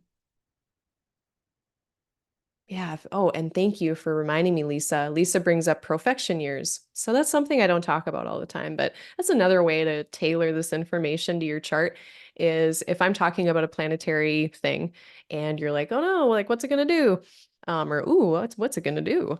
Uh, One way to even get more specific about which planets are the most important for you at any given moment, look to your profection years, and then that will tell us there's certain planets and certain signs and houses that are going to be more active that year. So if you are in a Mars profection year where Mars is activated, maybe it was an Aries sign, Aries house that got activated, and so Mars gets active for that year. Um, or let's say this person, this made up Cancer rising person, if they're in a 12th house Gemini year, if we go by Vedic Valens, because Mars and Jupiter are in there, they're also going to get activated for that year from birthday to birthday. And so these are our time lords, well, not them necessarily, but this would be like, okay, an Aries year, 10th house year for this Cancer rising, and then Mars becomes a time lord. So then you watch that planet. That planet becomes more important. It becomes louder. So for instance, I'm in a year where Mercury is really activated for me. So I am noticing my Mercury retrogrades are worse and more impactful. Also cool, like because it's just bigger stuff. So like I actually forgot to give my Mercury retrograde examples. I forgot my keys at a very pivotal moment. I did the classic forgetting of keys and needing to get an Uber. Um, but I have gotten really good at playing a song on my guitar that is from the 90s. It's a song from the past. I also rediscovered via Animal Crossing. I rediscovered Hello Kitty. I love Hello Kitty. They're so cute. I refuse to believe that they're a cat girl. Hello Kitty's a cat. And I know that they have a cat, and that cat has like a pet. I don't care. But Mercury retrograde, things from the past. Uh, I'm in a Mercury type of activation this year. So yeah, it's louder for me. That's important. That is such important information. So this is how you can get more specific with your own chart and be like, all right, this lady's talking about Mercury retrogrades. I'm not in a Mercury year. I don't have to care that much. It's not going to be that as much of a big deal. So there are ways to get more specific about this. And this also helps us to understand why sometimes, some years, certain transits, it's like, yeah, Mercury retrogrades haven't been bothering me for years. I don't know what everyone gets so, upset about every time. And then maybe, you have then finally every so often you're going to have your Mercury year and you'll be reminded, that's right. This is why Mercury retrogrades are like this. Um, it matters. Totally matters. Well, let's see. I think that was all of the cool comments and questions. Thank you, everyone, for your contributions. I really appreciate it. So good. No worries, Sam. Don't worry about it. If you don't know what perfection years are, Don't worry about it. Just follow the moon. When in doubt, just follow the moon because it's literally what I'm doing here. It's like all I'm doing ever. I'm just following the moon. Where is the moon? What sign is it in? I love watching the moon change signs. It happens every 2.5 days. And we get to experience a different vibe and a different part of our chart every 2.5 days. Whoa. So like today, the moon is in Cancer. Um, I am actually, this is right on. I am doing a lot of cooking today. Uh, and like I'm just basically looking at what connections is the moon making. The moon just got done with a slower kind of vibe from Saturn over the last half of a day. So yeah, just watching.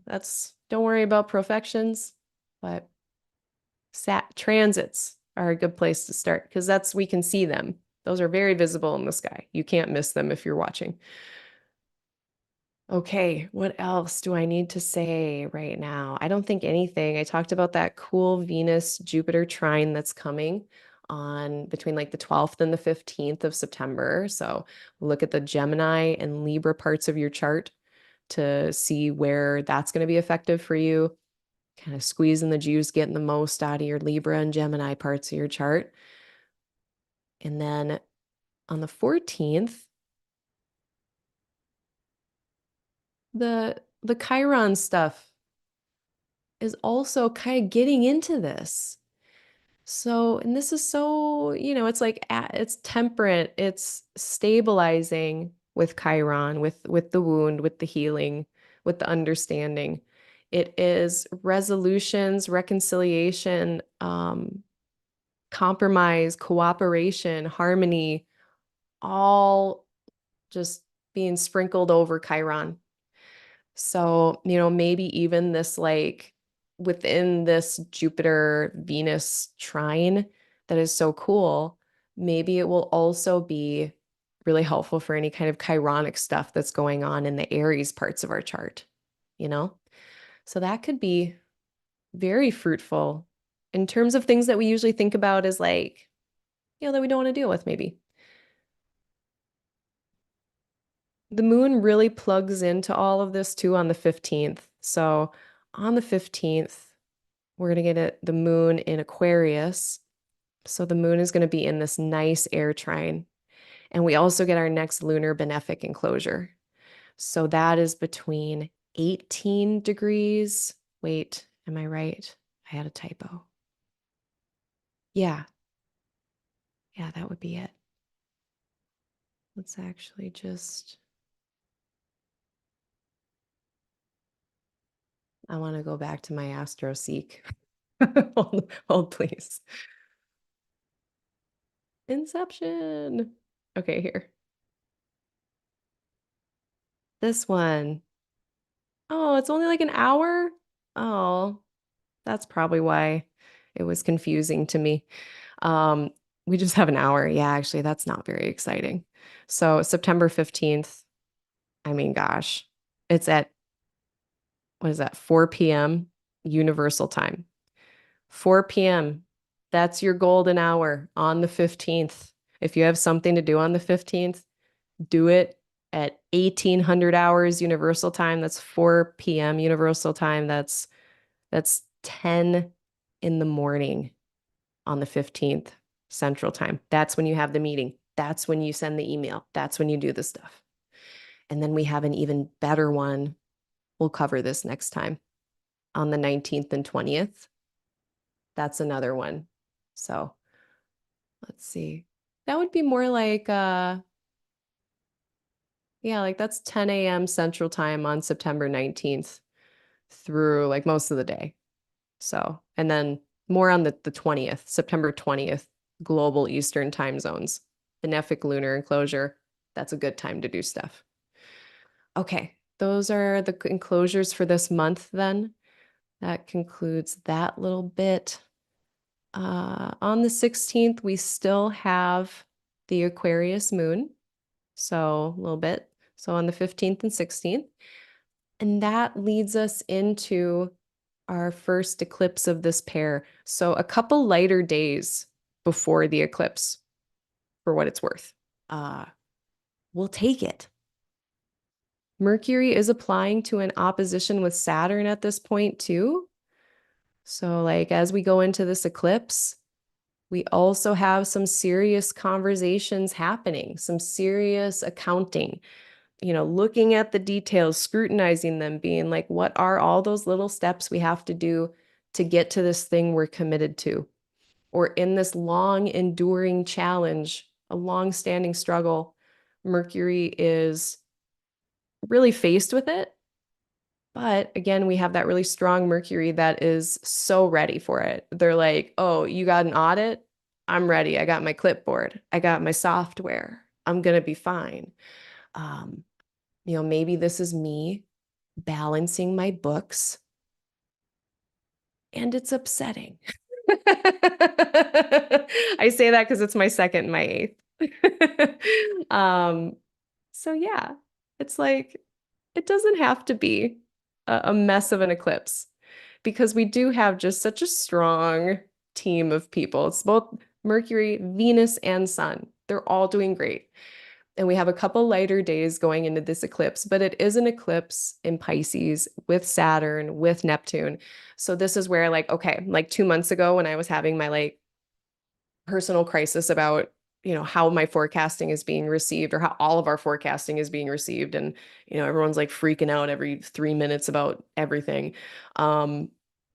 This is one of these where it's hard for me to not add to that. It's hard for me to talk about this eclipse in a way that like doesn't sound emo as shit because it looks emo. It does. And maybe I'm projecting. I have a Pisces moon.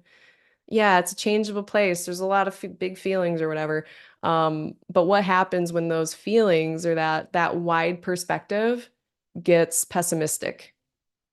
And then the Lord of Fantasy and Illusion is here. And what kinds of fantasies or illusions? Pretty not rosy ones necessarily here. Now, it could be very fruitful in terms of disillusionment.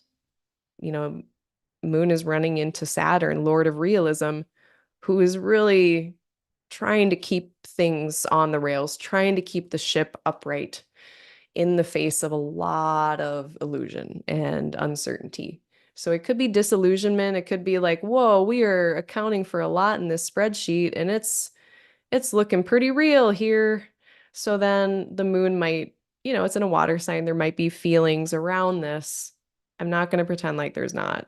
At the same time, you know the drill. This is going to be my next ad nauseum phrase. I don't want to tell you how you're going to feel. But if you are one of those folks who will experience this or who's going to experience this in some kind of emotional way, I bet you're going to feel differently a couple days later. So that's worth noting. So we can see it's like, okay, the 17th of September looks pretty interesting, but it's going to be a temporary thing. And then we're going to have the moon drying out in a fire sign. So yeah, I'm kind of curious about the 17th. I'm a little skeptical. It looks a bit like a mind your own business day, but a lot of times during eclipses, it's like so much action is happening that, it's not like you can just be a hermit.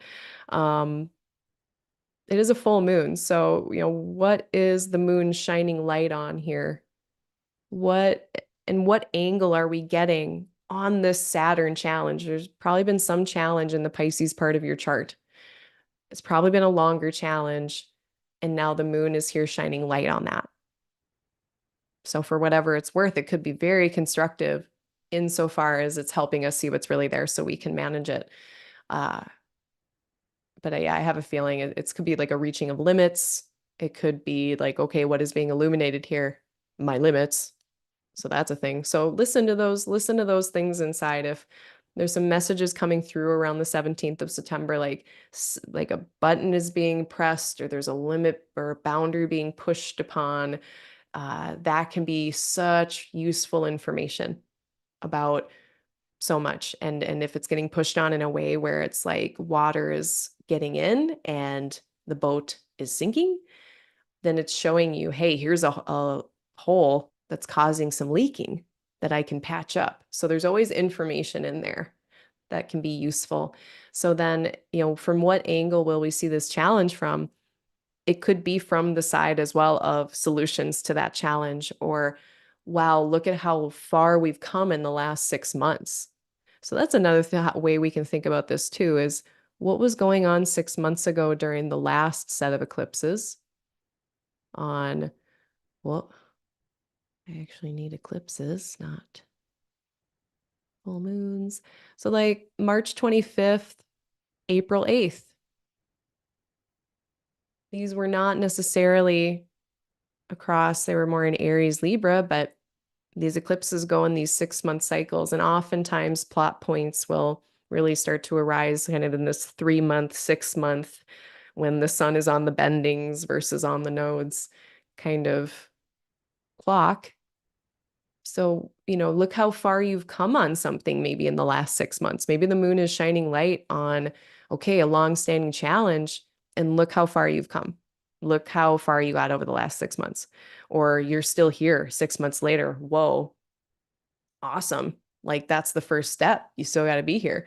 So, from what side of the problem are we? Are we solving it? Have we solved it? Is it still here? Maybe we're tired. So then, this is where we can think forever, like, what will it be?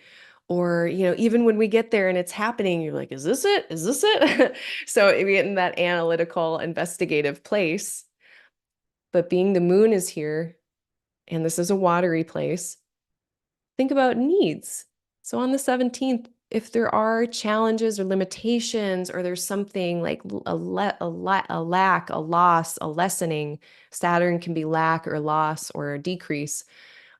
There's one Orphic hymn where it's like Saturn is called the Lord of perfection and decrease, because they have very high standards. What needs do we have, and what do we need right now? That's a good question to ask on the 17th. What are the needs? And how are they maybe not being met? And then we can start to take steps toward meeting them. So then, yeah, it's like, I'm going to get, again, I'm going to talk more about this next time. So I'm not going to I didn't do the last next aspect thing, but we can always have some agency, I think. Even if it's seeing a limitation or seeing something that needs fixing. Last point about the eclipse, actually two final points about the eclipse, is that Saturn is here, and Saturn also rules Aquarius and Capricorn.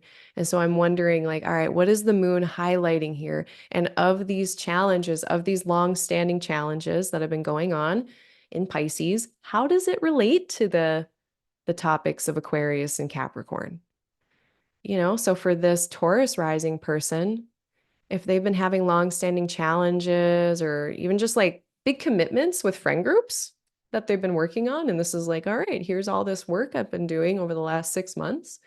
Maybe it's related to career or belief as well, or astrology or travel or something. So how are those other topics being brought in? Like there's kind of 3 big house topics that might be involved, or lists of house topics that might be involved in this eclipse. And that's how we can kind of narrow it down to, like, what house topics are in Pisces, but also what's ruled by Saturn. And that we can get a little bit more specific about what topics this eclipse might really be illuminating. And then the last thing to know is that Jupiter is in charge of this eclipse, and they can see in there. They have modest support, modest help. And Jupiter's like, you know what? There's a lot to manage over there in my home of Pisces. Mercury, help me out. And Mercury is like, I got you. I'm in my own place. I got so many algorithmic ways of dealing with this. So yeah. And again, Venus is here, and Venus can also give Jupiter all the assistance. So the person in charge of this eclipse is getting a lot of assistance and resources. So yeah, that's why I'm like, I could go on a lot of trails of delineating this Pisces, Saturn, Neptune, like whatever. But I just keep thinking about how much the rest of the sky is like holding down the fort. And I'm much less concerned about whatever this is like that's going to be coming up on this day. or being illuminated or shown. And two, like eclipses can be that revealing power, that power of illuminating something or showing us something we didn't know before. Uh, Not to like, put people in suspense. It's not always that, but sometimes it can be that, and that information can be so helpful. So I think that's where I'll leave it. That was a lot. We made it through a lot of information, and I'm going to check in and see if there's any questions. Uh, yeah.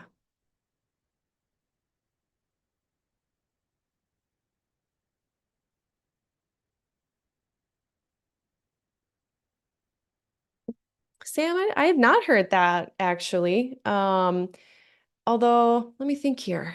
Let's see.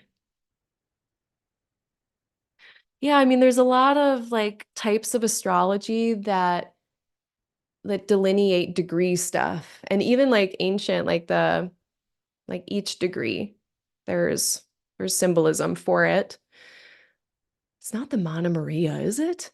I feel like that's something else. I don't know if that's the right word. So it's not wild to consider symbolism by degree, but no, I have not personally heard, or it's certainly not. I mean, we don't even use Chiron in Hellenistic astrology because they didn't know about it. Um, but no. And then there's other techniques too, like primary directions, like directing planets, that you can start to see like really specifically like at what age certain big life events happen is a lot of times by primary directions we can find that information. So that's where I'm more familiar with like nailing down like when exactly did a thing happen. I'm more using primary directions for that. And when I say me, I mean other astrologers because I'm still learning how to do primary directions. I can do it like, but every time I try, I'm just like slightly off. So I'm not using it in consults yet because I need to get like a tutoring session with Cameron Cassidy or something.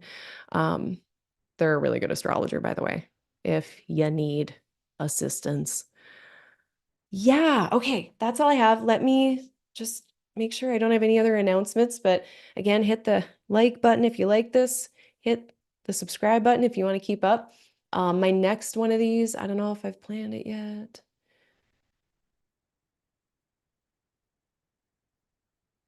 I have not, but it's probably going to be around like the 13th of it's probably going to be the 13th of September, maybe the 15th or 16th.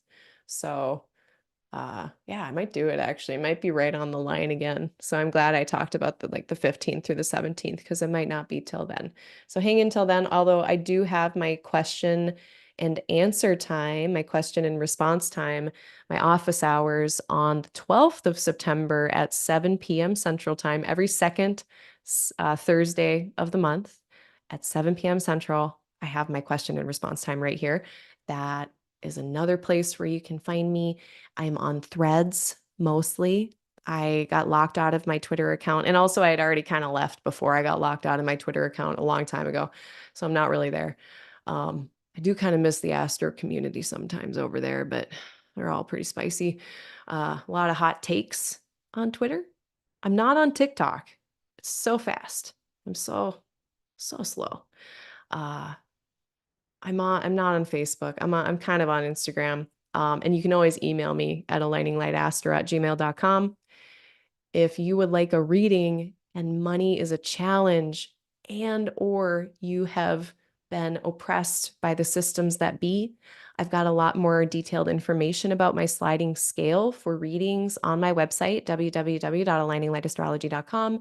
And if you scroll down a little bit on the frequently asked questions area, it gives all my deets about my sliding scale and how to set that up. Email me, aligninglightaster@gmail.com. Otherwise, book on my website, use discount codes. They're around. Um, I think that's it. I feel like I'm forgetting something. I always do. I'm definitely like, I have that thing like, when like you're talking to a parent and you hang up and then they call you back like 30 seconds later because they forgot to tell you something. That's me. I'm your parent. Dang it. Have a great September, everyone. Have a good 2 weeks. I will talk to you in about a couple weeks. Uh, yeah, take care of yourselves, take care of each other. The weather cannot tell us how we're going to feel. Other astrologers cannot tell us how we're going to feel. Only we can tell ourselves how we're going to feel. And astrology is so dependent on the context of your birth chart. It is so hard for me even to do this and try to be somewhat helpful because things get so tweaked by your birth chart. And that's why it's good to work with an astrologer individually as well. So again, thank you so much for everyone's contributions, all your time, attention, energy.